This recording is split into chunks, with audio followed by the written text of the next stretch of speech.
wrestling in the night. Helpful. இல்ல that picture.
switch to probably we can go in 2 minutes.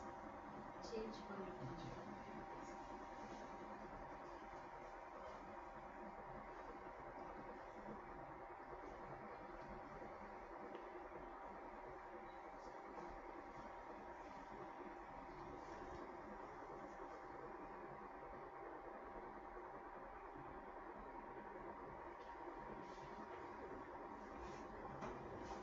Namaste all. Namaste.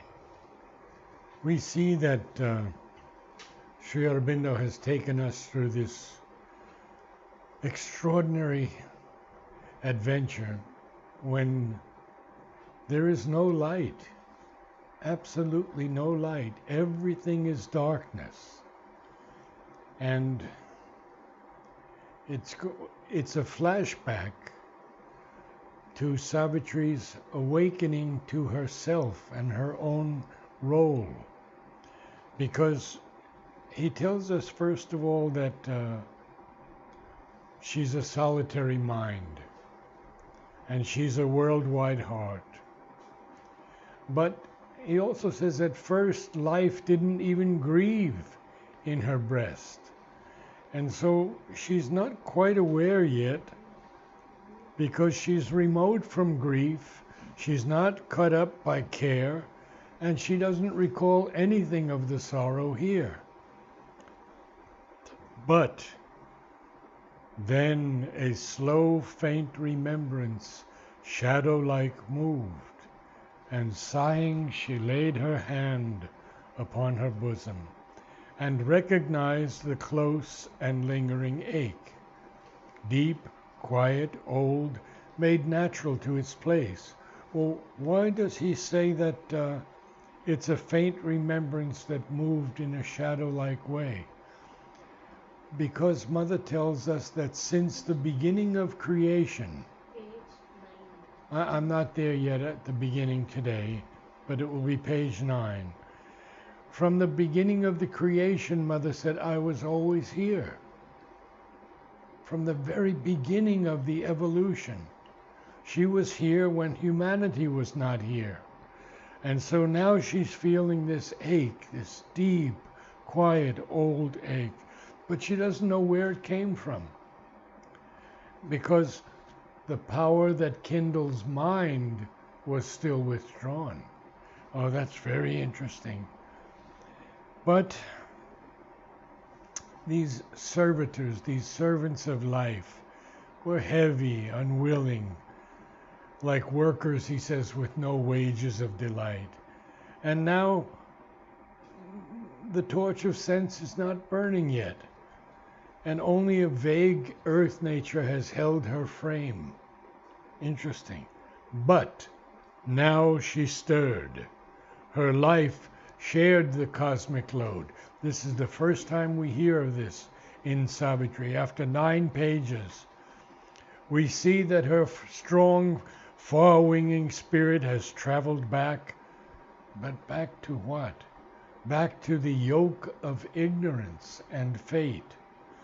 Back to the labor and stress of mortal days.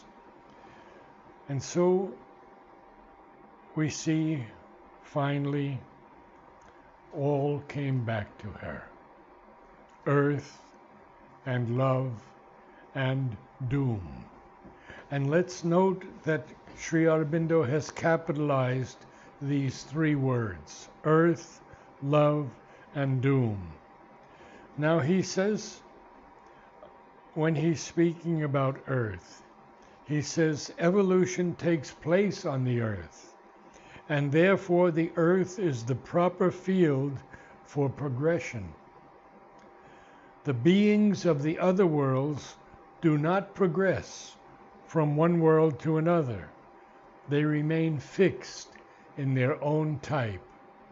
And he's speaking here of the gods that we know. The gods, most of them, don't want to take birth because it's such a difficult struggle. And we have to take birth so many times. The Vedas tell us that it took us 1,000 births to get here. 1,000. No, I've also heard that, pardon?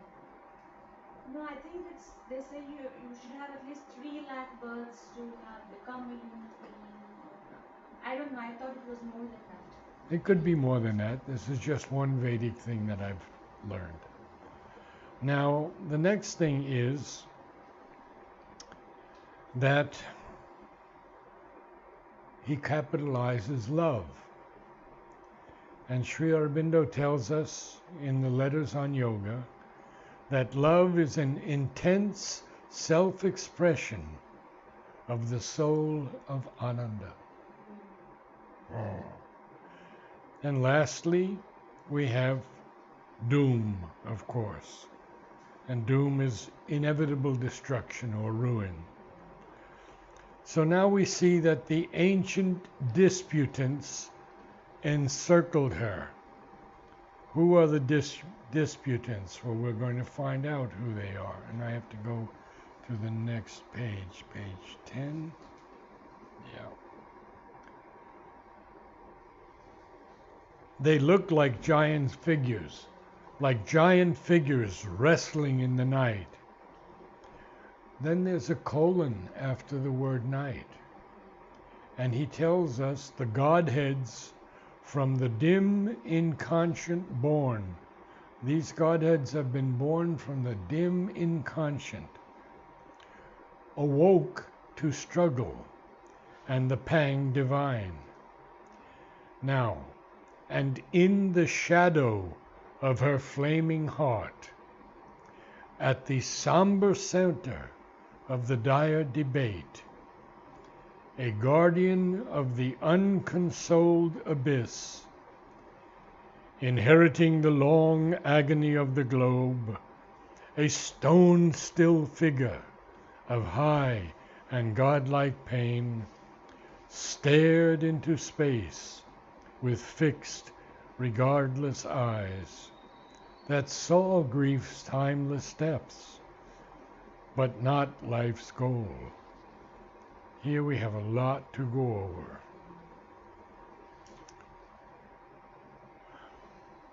Savitri is now surrounded by these disputants, these people who are going to argue against the descent of the light, against the manifestation of something higher. And they are Godheads, certainly, but they are born from the inconscient. And he even says the dim inconscient. But now they have awakened, awoke to struggle and the pang divine. Well, what is this pang divine? The yearning. Pang divine is a pain, a very severe pain, but it is divine pain because they have to struggle. And what do they have to struggle against? All of this inconscient matter that is so tamasic, that is totally resistant to the light. Now he goes back to Savitri and he says, and in the shadow of her flaming heart, one has to try and see this flaming heart. Huta has made some paintings under Mother's guidance. And in the shadow of her flaming heart, comma, at the somber center of the dire debate. Well, what is somber to us? What does somber mean? Very gloomy and sad. Yes, gloomy and dim and shadowy, yes. But it's also understood as being extremely serious, grave. So it's a somber center of this dire debate. The debate eventually is going to be the challenge with death, the dire debate. So at the somber center of this debate that Savitri is going to have with these dim godheads. A guardian of the unconsoled abyss, inheriting the long agony of the globe. And there's comma after, a stone still figure of high and godlike pain, stared into space with fixed, regardless eyes, that saw grief's timeless depths, but not life's goal. Oh, we have to go back and remember the emanations that Mother sent down. There were 4 of them, and they were beautiful emanations. They were love and they were truth. But they felt their power and turned against the divine and the Divine Mother. Love became hate. No, the first 4 emanations where truth became falsehood, bliss became suffering. I understand. Yeah, love actually came when the second descent came, when the Mother. I'm about to speak about that. No, the first 4 emanations that originally came were consciousness, truth, bliss. You shouldn't speak. If you have to. I thought this was a discussion. I mean, everyone has read about the 4 emanations, and they read about the new ones that Mother sent down. So I'm not discussing that here. Yeah, I was just saying love was born when Mother said when the first descent and the separation happened, and she sent the second emanation as the gods to correct whatever happened in the first place. And that's when the gods were born. And this Supreme himself, she said, plunged into the creation as a Divine Mother, and that was when the love was born. The origin of love as complete self-giving at the second descent. I'm just saying, I'm just discussing, not opposing. No, I understand, but And because I also have my own understanding. I understand that you're very deep into Savitri, but we each have our way to understand Savitri. No, I was just saying. We each have our own way to understand Savitri. And so tonight I'm sharing with everyone what Mother gives me. And if I'm in error at times, I'm ready to be corrected anytime. So this being, this stone still figure of a high and godlike pain, this guardian of the unconsoled abyss, who has inherited the long agony of the globe, and he stares with fixed, regardless eyes into space, sees the timeless depths of grief, but does not see life's goal. Because he is afflicted. Afflicted is distressed with the mental or bodily pain, or troubled greatly, grievously depressed. He's bound to his throne. He waited, unappeased, not pacified, not satisfied. He's waiting unappeased the daily oblation of her unwept tears. An oblation is an offering made to a deity. So he's waiting for Savitri's unwept tears. What a strong statement. And therefore, all the fierce question of man's hours relived. The fierce question of man's hours is that we have not progressed truly from the state of body, life, and mind.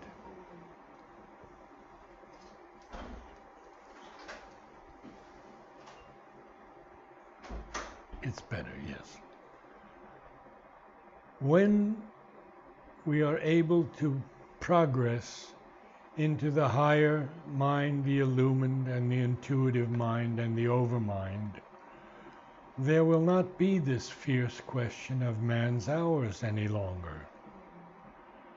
But, he says next, the sacrifice of suffering and desire earth offers to the immortal ecstasy began again beneath the eternal hand. Now, what is this sacrifice of suffering and desire that earth offers to the immortal ecstasy? Well, when the divine, who is all-powerful, immutable, transcendent, decides to descend into a human body to teach us the way, to show us the way, it's a sacrifice for him. It's a sacrifice of suffering and desire. He would love to be up there, but if we look very, very widely at this, this is a game that's being played by the divine with himself. He didn't have to come from these heights. He didn't have to create evolution or even the 10 stages of avatarhood. He didn't have to do any of these things. He chose to do it to see other aspects of himself. And so we see that he's suffering because earth offers to the immortal ecstasy, intense joy or delight. And this offering that earth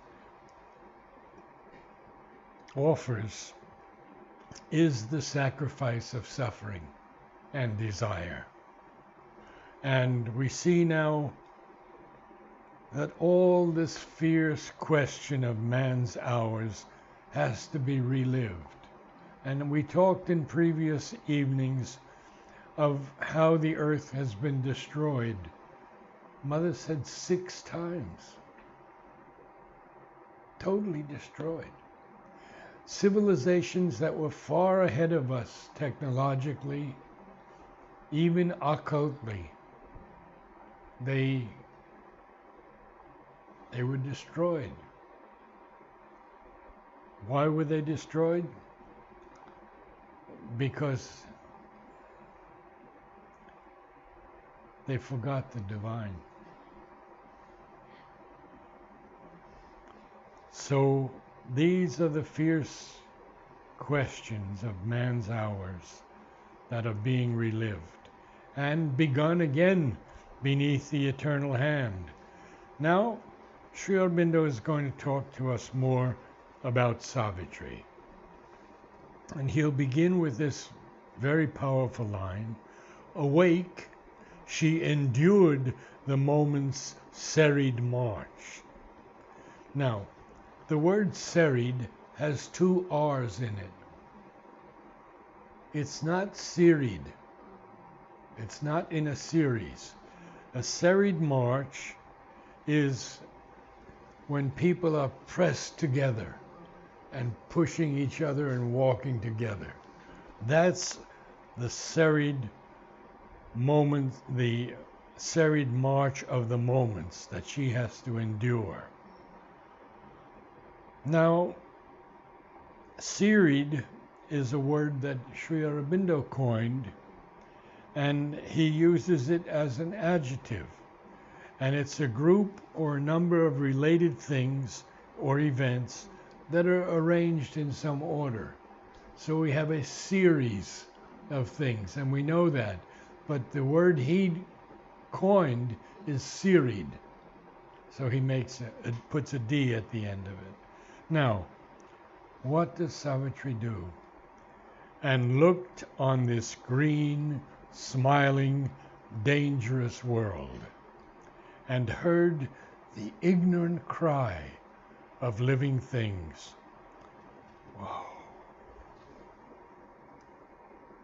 Awake, she endured the moment's serried march, and looked on this green, smiling, dangerous world, and heard the ignorant cry of living things. Well, we hear it today. We hear every day the ignorant cry of living things. Terrorism, earthquakes, volcanoes, all kinds of things, thousands and hundreds of thousands of people being killed each day. Each day, the ignorant cry of living things.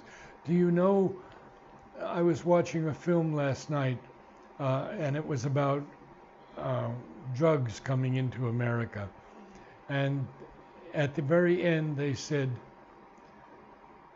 more than 200,000 people were killed last year from drugs. And that was more than the entire Vietnam War. Wow.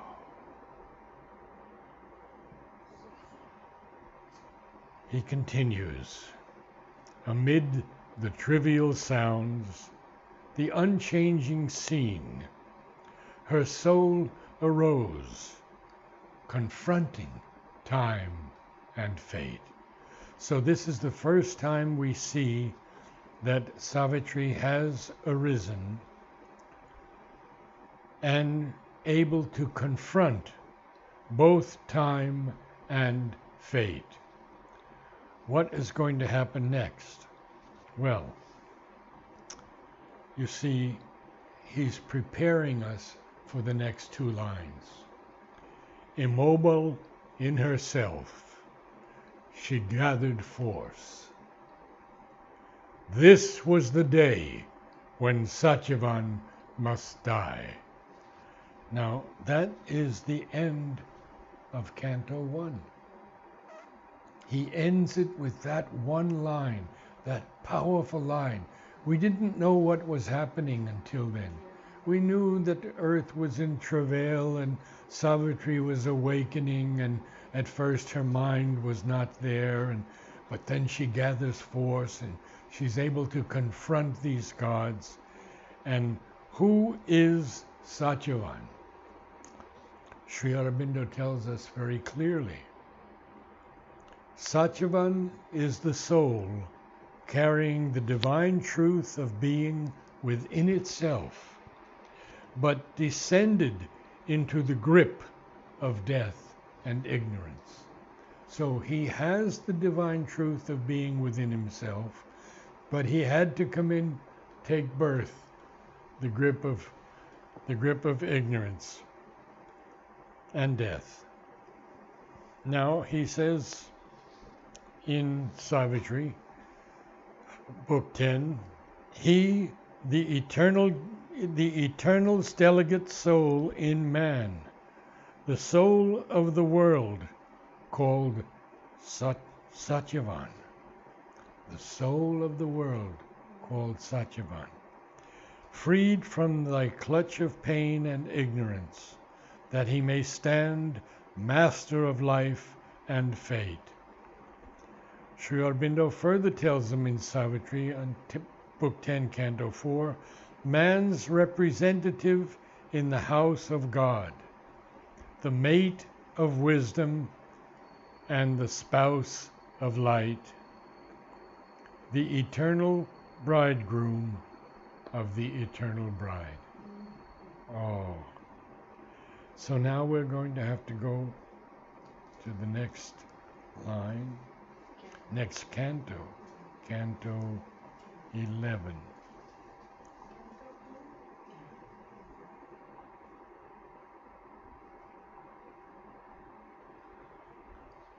He begins, and this is all about Savitri.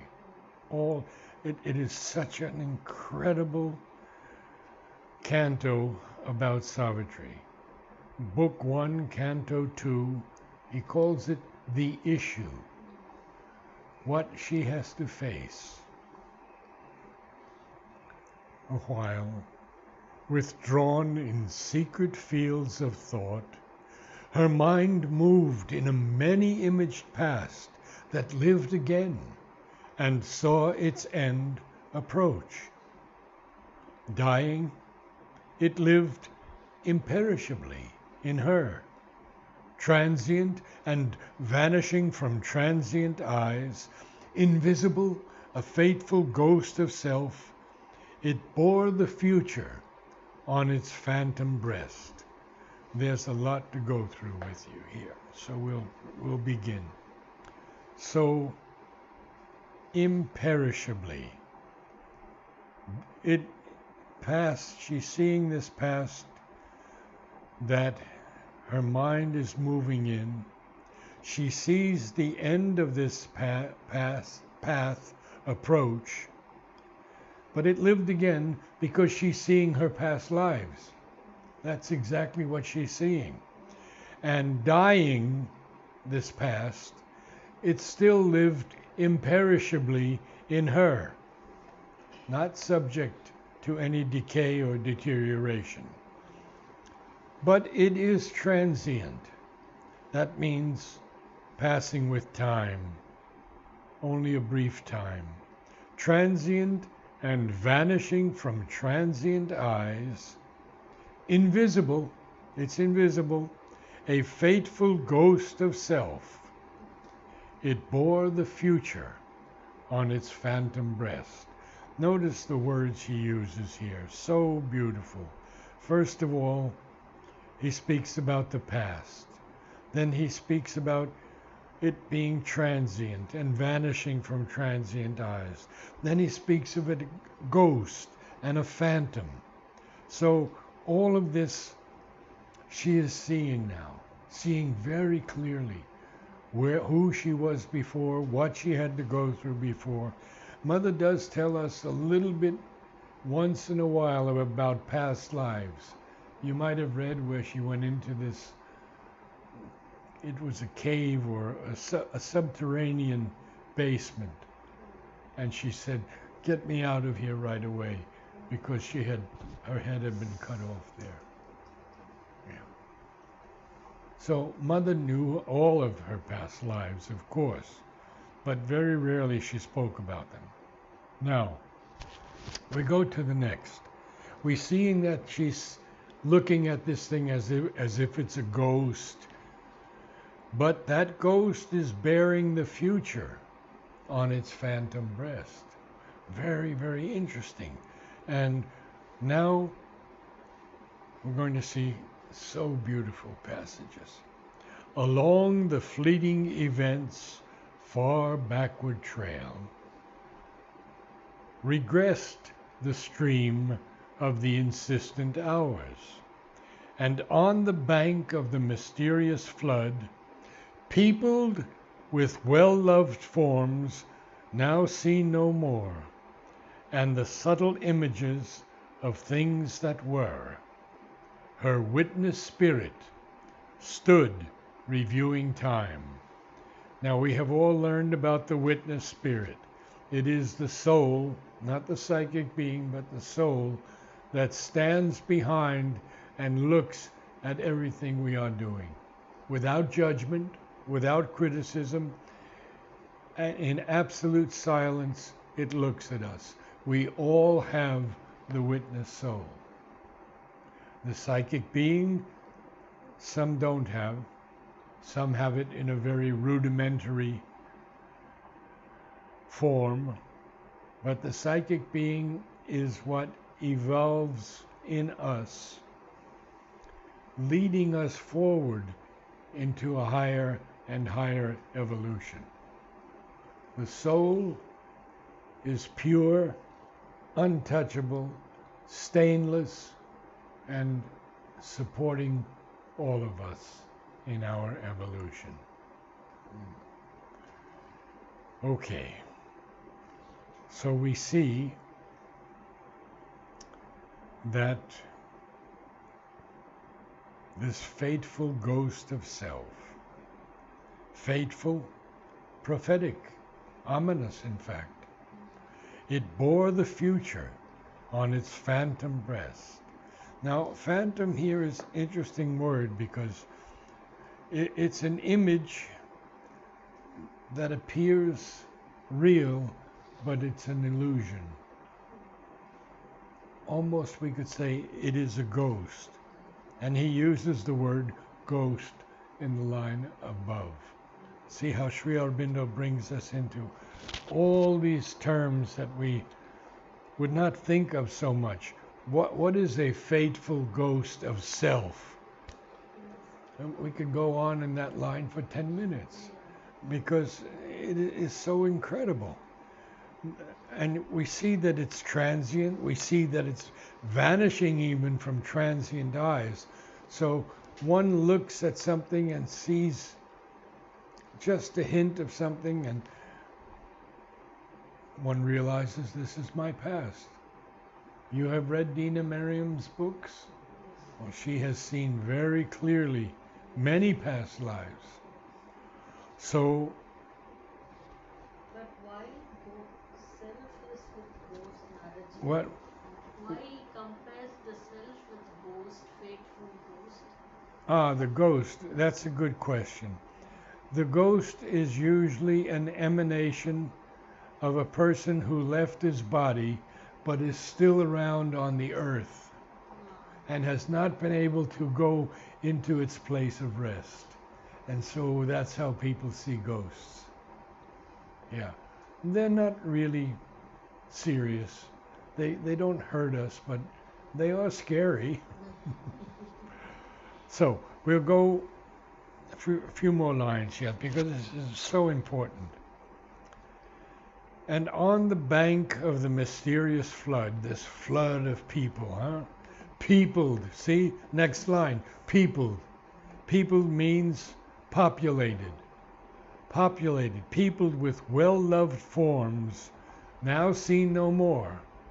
And the subtle images of things that were, her witness spirit stood reviewing time.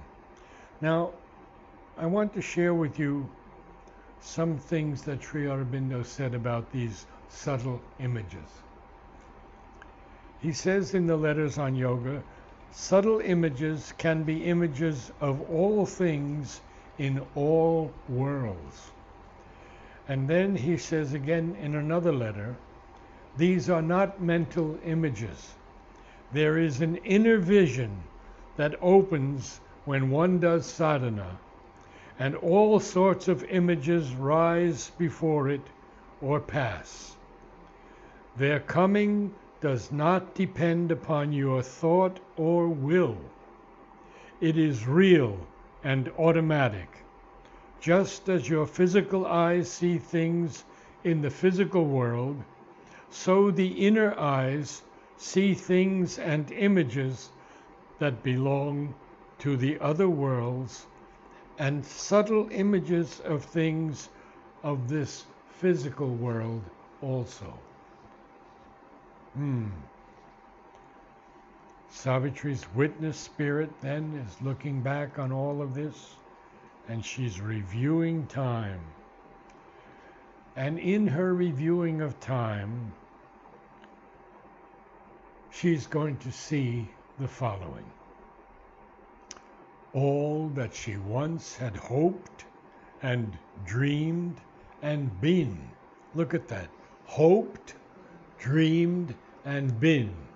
So all the things that she once was, all the things she once dreamed about, all the things she once hoped about, flew past her, eagle-winged, through memory's skies. And then this lovely, lovely section. As in a many-hued, flaming inner dawn, her life's broad highways and its sweet bypaths lay mapped to her sun-clear recording view. And what are these? Oh, from the bright country of her childhood's days, and the blue mountains of her soaring youth, and the paradise groves and peacock wings of love, to joy, clutched under the silent shadow of doom, in a last turn where heaven raced with hell. We have to go through that. She's seeing everything that she once was, but it's all flying past her like an eagle, eagle-winged, through memory skies, huh? And as in this many-hued, this gradation of colors, many-hued, flaming inner dawn in her, as in that in her, she sees her life's broad highways and its sweet bypaths, but they're all lay mapped to her sun-clear recording view. And what are they? From the bright country of her childhood's days. Remember, Savitri was a princess. She lived in a beautiful palace. She had all these great water fountains, these carvings, these gardens, all these things.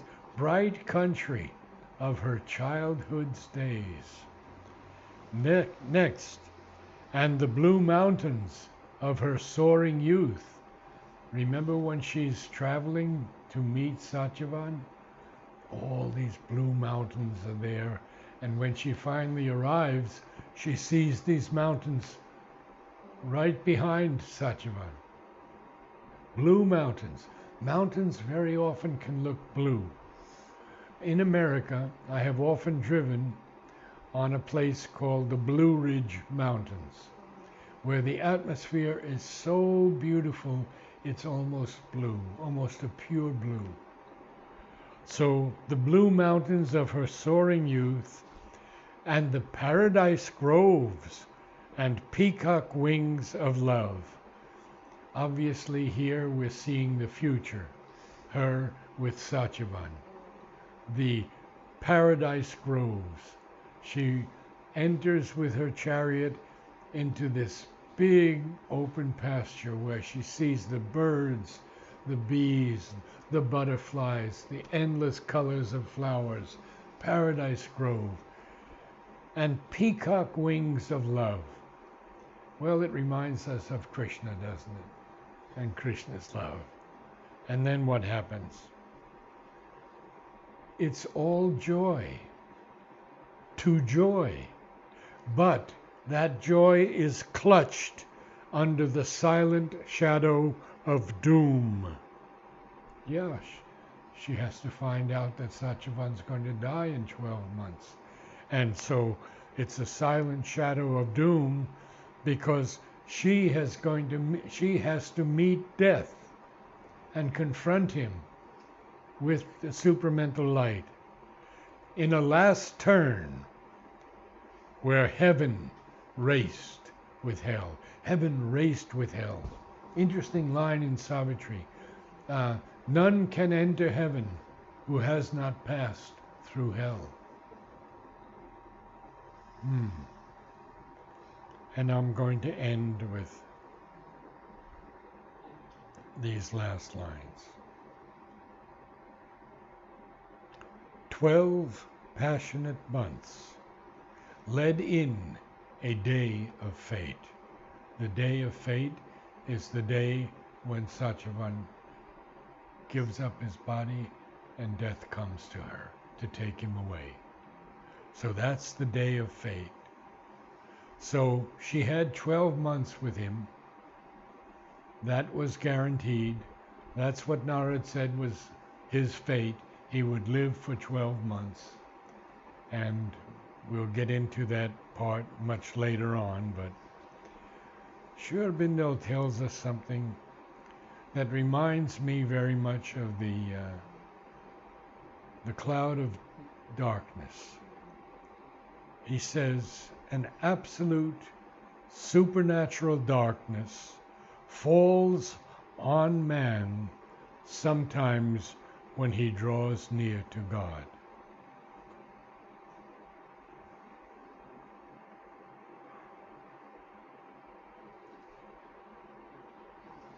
An absolute supernatural darkness unexplained by natural law or phenomenon, a supernatural darkness falls on man sometimes when he draws near to God. He has a colon after the word God because he's going to continue. Now, they have changed this in the latest edition of Savitri, this next line. An hour arrives when fail all nature's means. Previous to this, the line always read, an hour comes when fail all nature's means. If we beat it in iambic pentameter, an hour comes when fail all nature's means. If we say an hour arrives, okay, I won't say anything more. Forced out from the protecting ignorance. Ignorance is our protection. When we don't know something, we're quite at ease. Yeah, I don't know that, so it's no problem. Forced out from the protecting ignorance, and B, the ungarbed entity within. Is that he is referred to man? Man has to do this. He has to cast from him this surface soul that's made of family, education, environment, work. All of these things have to be cast from us so we can become the ungarbed entity within. Ungarbed means naked, bare. And then when we don't have that covering, our psychic being comes forth. So, who would like to read the passage that I read this morning? Please, someone read. One of you read it.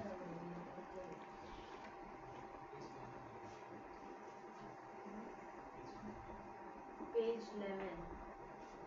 Start. Particularly Nandi. See, always for a time this. What do you mean?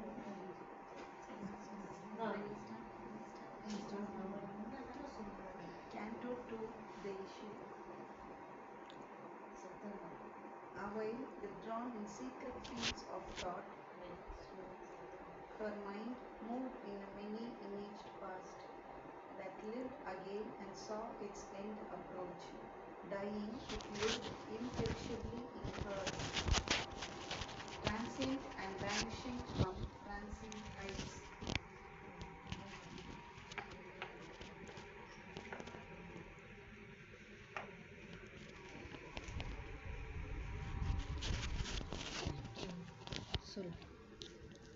Invisible. That lived again and saw its end approach. Dying, it lived imperishably in her, transient and vanishing from transient eyes. Invisible, a fateful ghost of self, it bore the future on its phantom breast.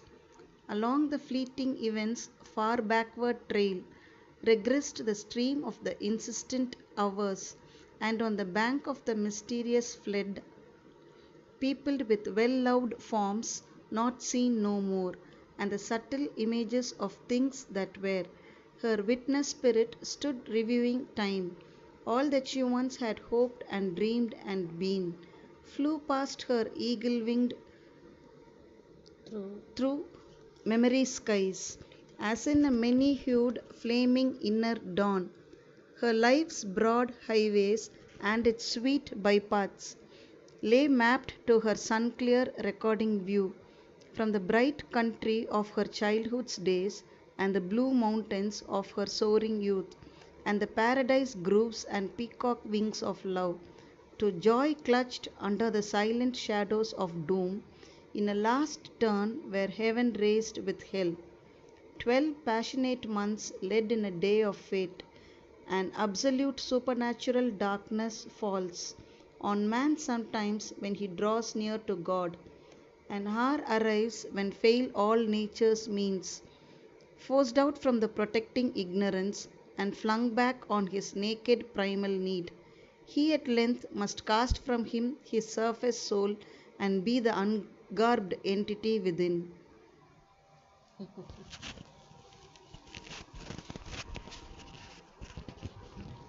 Thank you very much. Good reading.